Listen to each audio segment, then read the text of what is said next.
Oh my God, they're dead! Who could have done such a heinous act? I bet it was that frog down by the swamp. I don't like that frog. He's got them shifty eyes. It was that convict Ironjaw, that rapscallion. I bet it was that strange shadowy figure that likes to swing in the park on Thursday nights. I swear to you, it was my stuffed panda. He's possessed. It could have been Ricky's arm. We haven't seen it since it got cut off. I definitely know who the killer is. Blank is the killer. Howdy and what's up, dogs? You are listening to Blank is the Killer, the unoriginal horror movie podcast where I cover 6 new to me horror movies followed by a spoopy topic 7. This episode we have creepy mannequins, your parents, and demon transformers, among other great things like art that continues to haunt me to this day. You know I like to keep these intros short, so everyone grab a shovel and let's dig up this grave of content. Number 1, Tourist Trap, 1979, directed by David Schmoeller. A group of friends end up at an old tourist trap run by a man named Lauson, who we later find out is a psychotic loon with strange telekinetic powers. Lauson kills everyone except a girl named Molly, who he has a creepy eye for. Molly eventually gets an opening and kills Lauson.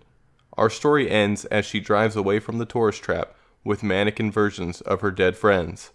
Lauson is the killer. This movie is definitely one of the weirdest slashers I have ever seen.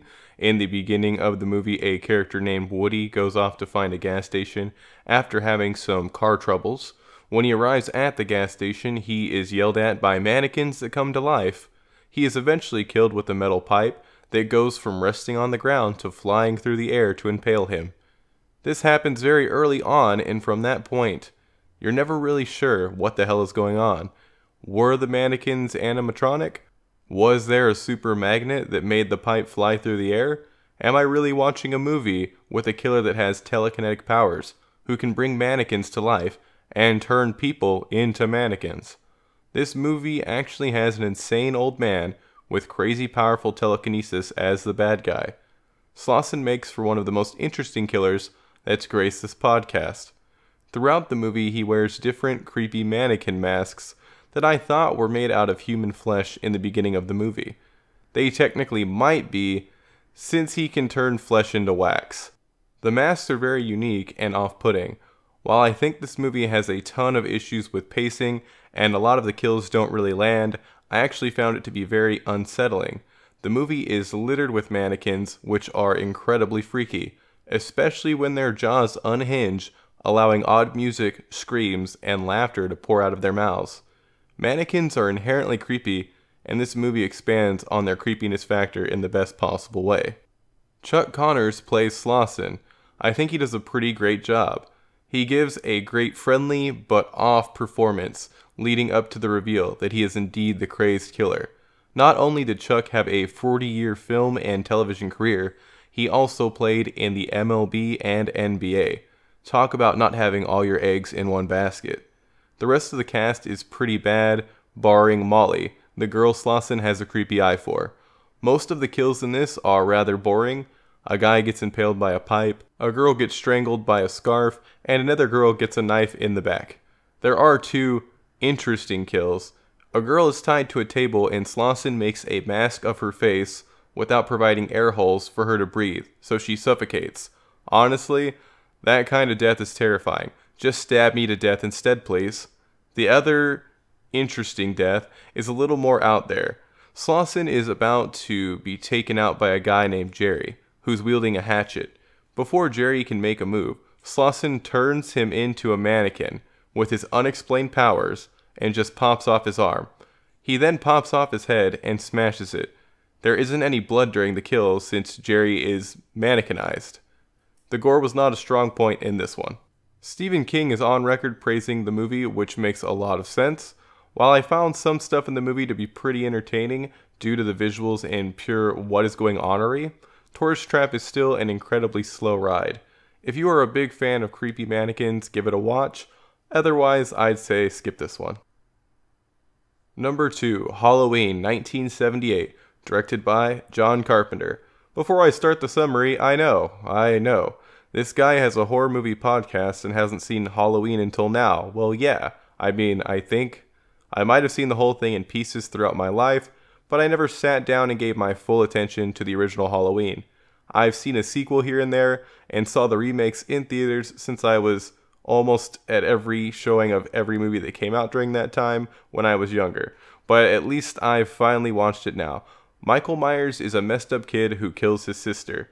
He is sent to an asylum but escapes. His psychiatrist, Dr. Loomis, searches for Michael, who is back in his hometown of Haddonfield, stalking Laurie Strode, a babysitter played by Jamie Lee Curtis, and her friends. Michael kills 3 of Laurie's friends. He then attempts to kill Laurie, but is stopped by Loomis, who unloads a revolver into Michael, causing him to fall off a balcony. The movie ends with Michael's body disappearing and the neighborhood being enveloped by his heavy breathing. Michael Myers is the killer. Does this movie live up to the hype? Honestly, I don't think it does. Halloween kicked off the slasher craze in the 80s, where each movie had to be more ridiculous than the next. So I have basically been watching all the crazy fallout that this movie caused. Going back and seeing the start of a genre where things that are now tropes were created, it is really hard to watch Halloween without comparing it to everything that has come out after. There are basically 3 movies that pioneered the modern slasher genre: Black Christmas, Halloween, and the Texas Chainsaw Massacre. I find Halloween to be the weakest of the 3. That's not to say that I think the movie is bad, I just don't think it's anything special. That said, Halloween is credited with the birth of the slasher's craze. It did give the killer an actual theme song, which wasn't really a thing in slashers. The Halloween theme is iconic. I'm trying to think of other slashers where you could play the theme and have anyone instantly recognize it, but can't really think of any besides A Nightmare on Elm Street. Sure, there were some cheeseball songs in slashers like the Maniac Cop rap and all the terrible hair metal songs made for hair metal slashers like the 1980s Trick or Treat, but only diehard fans of those films would recognize those songs. Halloween also had a great actress for the final girl with Jamie Lee Curtis. She is also one of the first final girls to really fight back against the killer. I wasn't really a fan of the other performances in the movie though. Halloween was made for $300,000 and grossed $70 million, which is probably one of the biggest reasons slashers started being pumped out. The horror genre seems to be the go-to for studios to make low-budget movies that will almost always turn a profit. Even though John Carpenter's theme for Halloween is iconic, the overall sound design and mixing of the film is not great. The sound quality is especially bad. A warning for all you pet lovers, a German Shepherd is killed by Michael Myers. A really strange thing is said in this movie that I want to assume was accidental. When the couple goes over to the house where Annie is supposed to be babysitting Lindsay, the boyfriend character tells his girlfriend he is going to tear her clothes off, then she'll tear his clothes off, and then they are going to tear off Lindsay's. As just stated, Lindsay is the very young girl that Annie is supposed to be babysitting, so either the boyfriend is a creepy pedophile, a guy making an unfunny joke about having sex with a child, or the line was delivered incorrectly and the guy was supposed to say Annie, which would still be a stupid thing to say. I'm not sure how it could have been an accident, since the error is completely obvious. Anyone on set should have realized that error. The girlfriend laughs it off too, which makes me believe the guy was supposed to say Annie. We get a ton of scenes from the point of view of Michael Myers, with his heavy breathing, which was an obvious influence on a film I'm going to cover in a little bit. I'm not the biggest fan of the POV killer shots, but they can sometimes be interesting. For example, in the Evil Dead series, you get ridiculous POV shots whenever the ancient evil powered by the Necronomicon is zooming to a location. At this point, I'm not sure what my overall opinion is on John Carpenter. I think The Thing is absolutely incredible. His adaptation of Stephen King's Christine is pretty fun. Halloween is an average yet iconic film, and The Fog is bad. I'll have to check out some more stuff from him to form a final opinion. Halloween is a classic horror movie that any fans of the genre should see. While I personally don't love the movie, I still appreciate what it did for the horror genre. I will definitely be checking out the new Imagining from Danny McBride and David Gordon Green when it releases. Number 3, Mom and Dad, 2017, directed by Brian Taylor. Parents start trying to murder their children out of the blue. Parents are the killers. When I heard there was going to be a movie with Nicolas Cage where parents randomly start offing their offspring, I instantly decided I was going to buy a ticket when it got to theaters. I was looking at some movies on Amazon and was incredibly surprised to see Mom and Dad available to rent. I guess movie theaters found dead kids a little faux pas. I know that killing children has always been a very taboo thing in horror movies, but I think this movie actually does it in a very tasteful way. You don't see any kids explicitly murdered on screen. This movie leaves most of the brutal kills to your imagination. The only on-screen kill of a person under 18 is when a girl gets strangled by her mom. But she's your average teenage idiot we've seen die time and time again. All of the graphic underage deaths are only implied. We do see some older people die though. The gore that is shown is very well done. The boyfriend character named Damon's dad dies bloodily after accidentally slicing open his own neck during a fall, and Nicolas Cage ends up killing his parents with a car. That's right, Grandma and Grandpa come over for a visit and try to kill Nicolas Cage, while he's also trying to kill his own kids. This movie is bonkers. It starts off with an amazing opening credit sequence that encapsulates a very 70s vibe. The whole film is shot very creatively, and sans some jarring cuts during dialogue, I feel the camera work is awesome. There are odd angles, pans, and cuts throughout the movie which just heighten the hectic imagery on screen. The acting is a bit of a mixed bag. On one hand, you have Selma Blair, who is incredible in this. Seeing her made me want to go back and watch the Hellboy movies. On the other hand, you have Nicolas Cage, who goes full Cage crazy. But it completely works given the insane circumstances of this movie. Sure, he goes overboard in pretty much every scene he is in, but that only makes the film more enjoyable. It would be interesting to see another actor play the father though, since a more straight actor might have made for a creepier take on the character. Seeing Nicolas Cage go bananas is kind of a given at this point. Cage said this is his favorite movie that he's filmed in 10 years, and it's obvious from his performance that he had a lot of fun with it. This movie does its best to try and make the viewer want to see the daughter, Carly, die. She is vicious to Selma Blair, who plays the mom, early on in the movie. The son isn't painted as a villain though. The kids acted well enough. Robert T. Cunningham does a good job as the boyfriend Damon, and Ann Winters is alright as the daughter, Carly.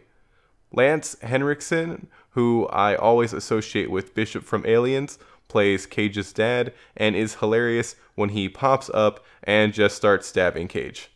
The music in this movie is all over the place. In the beginning it kind of put me off, but it really grew on me as the movie progressed. It's hard to explain. There's a lot of juxtaposition with what's on screen and the music, and some of the music is just plain eerie and weird, with digital sounds added over top. There is a very ridiculous moment in this movie regarding a basement explosion that doesn't make any sense. One other thing that kind of made me instantly blurt out that wouldn't happen is when Selma Blair is flailing around a wire hanger and it goes right through Damon's cheek.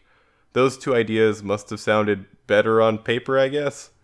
Besides those small issues that can easily be looked past given the ridiculous nature of this movie, I highly recommend checking this movie out. It is a hyper-stylized horror comedy with a heaping serving of Nicolas Cage. If for some reason you hate Nicolas Cage, I'd skip this. Number 4, Tragedy Girls, 2017, directed by Tyler MacIntyre. Sadie and Michaela are two girls trying to become social media horror icons by any means necessary. They kidnap a masked serial killer named Lowell and kill some people. A boy named Jordan comes between the best friends for a short period of time, but they reunite, kill Lowell, Jordan, and all the students that are attending prom. Sadie, Michaela, and Lowell are the killers. This is a fun movie about the strong bond of friendship between two sociopath biffles. It stars Brianna Hildebrand, who played Negasonic Teenage Warhead in Deadpool, and Alexandra Shipp, who played Storm in X-Men Apocalypse. They are both a joy to watch in this. They actually come off as two friends that just happen to have murderous tendencies in common. Seriously, how do you meet someone like this? Online forums? Armin Muse met a dude that was willing to let him cut off his ding-dong so they could both eat it on a forum in real life, so it's plausible. It's revealed that the girls knew each other from when they were kids and just happened to bond over killing Jordan's mom as youngsters. Speaking of Jordan, have you ever had a boner so big you were willing to look past the fact that the girl you have a crush on brutally murders people? Have you ever had a boner so big you were willing to look past that same crush admitting to murdering your own mom? I sure haven't. Jordan's character is the worst part of the movie. He's kind of supposed to be, though. He's the moral character that wedges himself between the friends. It's weird, though, because there doesn't seem to be any reason for Sadie to want to be with him for the hot second that she is, other than a cheap plot device. Craig Robinson randomly pops up in the middle of the movie as Big Al, the guy who rallies the town to find the serial killer who's allegedly been killing people, when in reality, Lowell is tied up in Sadie and Michaela are taking care of business. His time on screen is short-lived, though. Sadie and Michaela end up murdering him in ridiculous fashion. Speaking of ridiculous kills, there is a moment in this movie where the duo goes to kill a preppy girl that's been getting in their way. The preppy girl sees one of them dressed in all black with a mask on and isn't even fazed, which is pretty funny. Then, after a brief scuffle, the preppy girl dies due to an insane chain of Rube Goldbergian events. Her death is incredibly outlandish in the best way. Unfortunately for the duo, the way the preppy girl dies looks like an accident. So they cut up her body to make sure people know some deranged killer did it. Obviously, this movie has a ton of gore in it. It is all done incredibly well and creatively. You get a ton of different deaths, all with tons of practical effects for the most part. I know they must have used some digital effects in places, but digital was used sparingly and in a way that actually works. I applaud the gore design in this movie. The soundtrack for this is also great. It has a nice mix of different modern pop songs that really fit with the aesthetic of the film. At the end of the movie, Michaela shoots Lowell in the forehead to save Sadie. Lowell is blamed for everything, so it's great for the girls that no one decided to do an autopsy on him. I guess it's possible that Michaela just said she shot him in self-defense, but that's never explicitly stated in the movie. This is definitely a film where you need to suspend your disbelief from the get-go. This is a very enjoyable movie. There aren't a ton of movies where the killers are the protagonists, so it feels nice and fresh whenever one is released. Check out Tragedy Girls. Number 5, The Ritual, 2017, directed by David Bruckner. A group of friends go hiking in Sweden as a send-off for their friend Rob that died after being attacked during a convenience store robbery. Luke was at the store and didn't do anything to help Rob. While out in the wilderness, one of the friends, Dom, hurts his leg like an idiot. This prompts the group's leader, Hutch, to lead the gang on a shortcut through the forest. Once in the forest, the gang finds a cabin, which they go in to avoid the rain. The cabin is creepy and there's a strange humanoid figure made of wood on the top floor. Everyone has strange nightmares. They then continue on through the forest, where Hutch and another person in the gang named Phil are picked off by a strange creature. Dom and Luke are captured by forest people who worship the creature. They feed Dom to the creature, and Luke gets away after burning down a room with creepy corpses, killing some worshippers, and getting out of the forest. Random thugs, Luke, and the creature are the killers. You can say the worshippers are killers too, but I feel that they were forced to sacrifice people to the horrifying creature. They don't technically do the killing. If a giant demon thing won't kill you if you let it eat someone, I bet you'll let it eat someone. This movie decides to show you the entire creature. Was it the correct decision? I want to say yes. At first I thought it would be better if you only saw quick glimpses of the thing, but after finally getting to see it, the design is just too good to keep obscured. There was only one thing I didn't love about the design of the giant deer-human transformer demon, and that was the glowing yellow eyes that you see shining from under the hood of the human part. I think it would have been spookier without the cheesy eyes. The monster and other frightening things like the corpses in the final cabin all look amazing. It looks like there was a perfect blend of practical and CGI effects to create these demonic visuals. I especially loved the scene where Luke burns the corpses.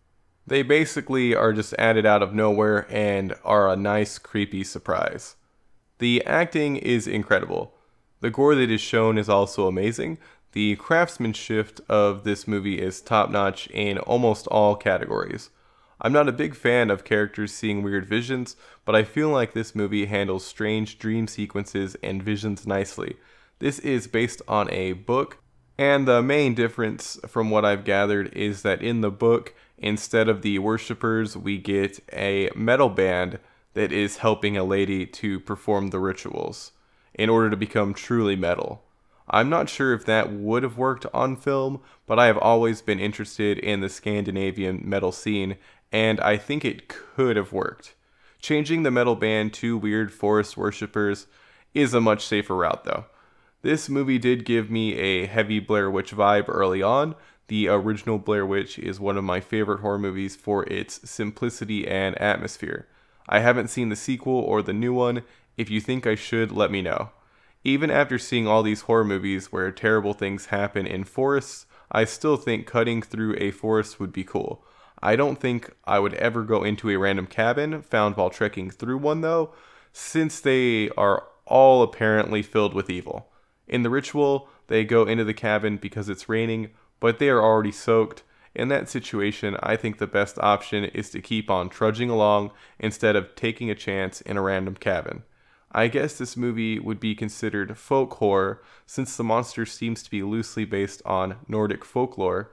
The worshippers say it is a bastard son of Loki, and they also say it's a Jotun, which is a vague Norse creature that could be anything. It translates to giant, but there's a lot more to it than that. I am definitely interested in seeing more horror movies starring monsters from other cultures. I just remembered skinwalkers are a thing, so scratch my earlier thought of still wanting to walk through a forest. If anyone's seen a good skinwalker movie, let me know. I don't promise I'll watch it, since skinwalkers are one of the few things that legitimately freak me out. The Ritual is a fun, perfectly paced horror movie that I recommend checking out. Fun fact, Andy Serkis of motion capture fame is one of the movie's producers. I also just realized that Luke is going to have super survivor's guilt forever.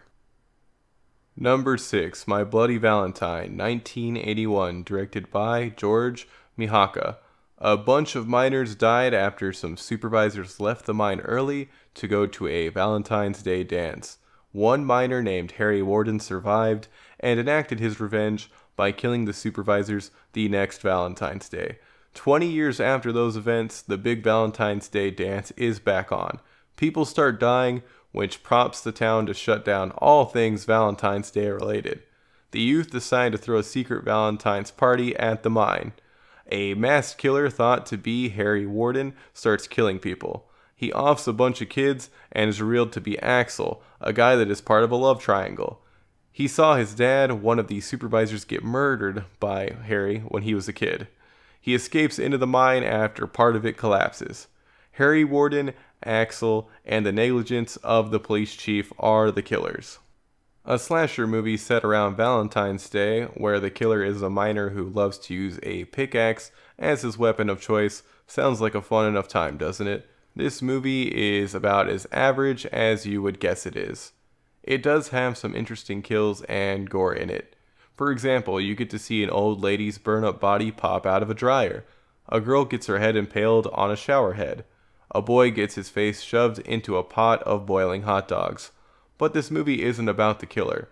It's about the love triangle between Axel, TJ, and Sarah. TJ was with Sarah until he skipped town. He came back to town, but Sarah is with Axel now. TJ wants her back though. Sarah doesn't really want to be with either of them, but ends up with TJ because he saves her life from the murderous Axel. They probably live happily ever after with a strong relationship built on the shared trauma. What? You found me rambling on about a love triangle when I should be talking about a horror movie boring? Me too. Honestly, TJ and Axel have more chemistry with each other, and I really thought that there was going to be a twist where they got together instead. The whole movie seemed to be setting up for that with their group showers and harmonica duet. I haven't seen a horror movie with this type of homoerotic undertone since A Nightmare on Elm Street 2. Actually, the homoeroticism in that sequel is completely front and center. Anyway, I think a much better ending for My Bloody Valentine would have had TJ and Axel end up together after taking down the police chief, who honestly should have been the actual killer. Throughout the movie, the chief makes the dumbest decisions that would make a lot of sense if he was the killer. It ends up being obvious that he isn't, due to him not being able to teleport, but still. He tells everyone to keep the fact that someone is killing people on the DL, in order to avoid a panic. Gee, Chief, I guess a mild panic is way worse than a bunch of dead younger people, who wouldn't have thrown a secret party if they knew a maniac was on the loose. My favorite character in the movie is Hot Dog Girl. At a party, you see her just hanging out, eating hot dogs. She starts off with 3, then pops up later in the movie trying to get more. It's like hot dogs is all she lives for, and I respect that. The day before Valentine's Day in this movie falls on Friday, so you get kills on both Valentine's Day and Friday the 13th. It's apparent that this was trying to cash in on the slasher formula of a masked figure killing on a holiday with a specific weapon. You can see some obvious inspiration from Halloween, given all of the POV shots from the killer's perspective with heavy breathing. Before watching this movie, I thought the band My Bloody Valentine was an emo band, but found out they're actually an alternative rock band that formed in Dublin in the 80s. I threw on one of their albums and didn't completely hate it. They allegedly didn't know about the Canadian slasher that they share their name with.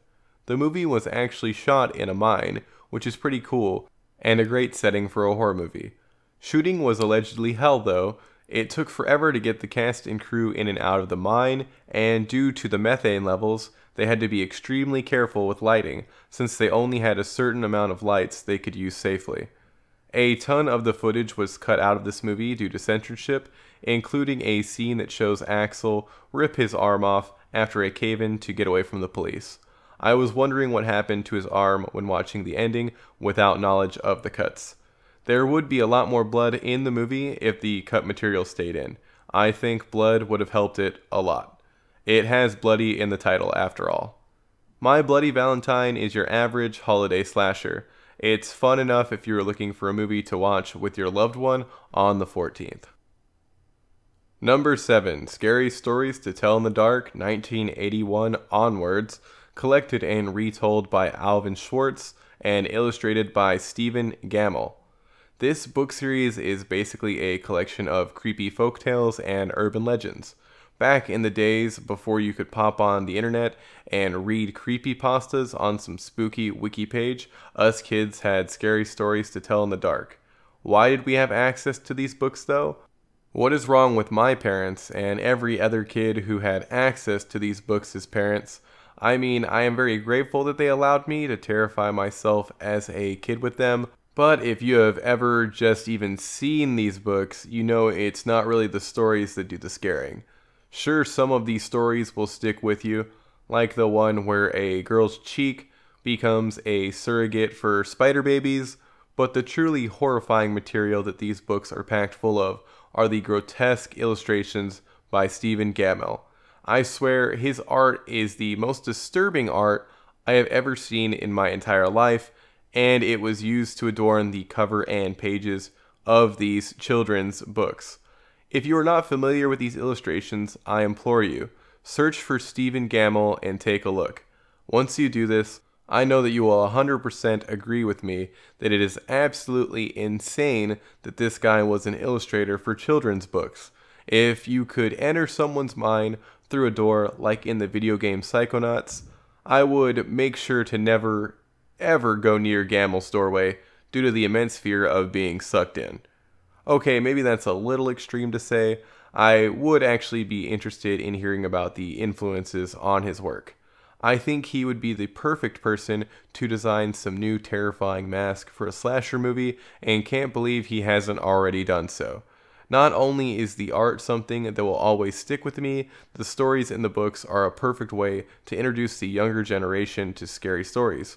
Urban legends are a lot different these days though, so I don't know if kids would appreciate the older style of stories when they have probably already heard about silly creepypastas like Squidward Suicide, Lavender Town Syndrome, and Candle Cove. The times sure have changed. Back in my day, we'd scare each other with stories of a donkey-faced lady that would brutally murder you. Now kids are scared of video game ghosts. If you are looking for a way to get your kids into some spooky content, I highly recommend getting them the Scary Stories Treasury that contains all 3 books. It will scar them in a good way. I even recommend checking them out as an adult if you've never had the fear of flipping the page to read the next story and the immense dread of what you'll see on that next page. Make sure to get the version illustrated by Gammell though. There is a terrible re-release with his art replaced by another dude that basically turned the peanut butter and jelly sandwich that was the original books into just a peanut butter sandwich. I hope I didn't bring back too many traumatizing memories for the folks that held those books when they were younger. I also hope no one turned off and unsubbed from the podcast after I revealed I hadn't seen Halloween until recently and didn't love it. It doesn't really hold up. If you think I'm wrong, I'd love to hear about it though. I'm open to having my mind changed.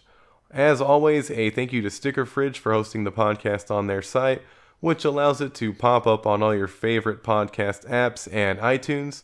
Check out the other shows on the network if you like movies, arguing about directors, and or sports. If you have anything you want me to know, I have an open grave policy. Just throw your dead bodies, comments, right on in, either on the YouTube videos, iTunes, Facebook, or my Instagram. The next episode will be out on the 25th of February. Until then, don't go into any abandoned cabins in the woods. There's nothing but trouble in those death traps.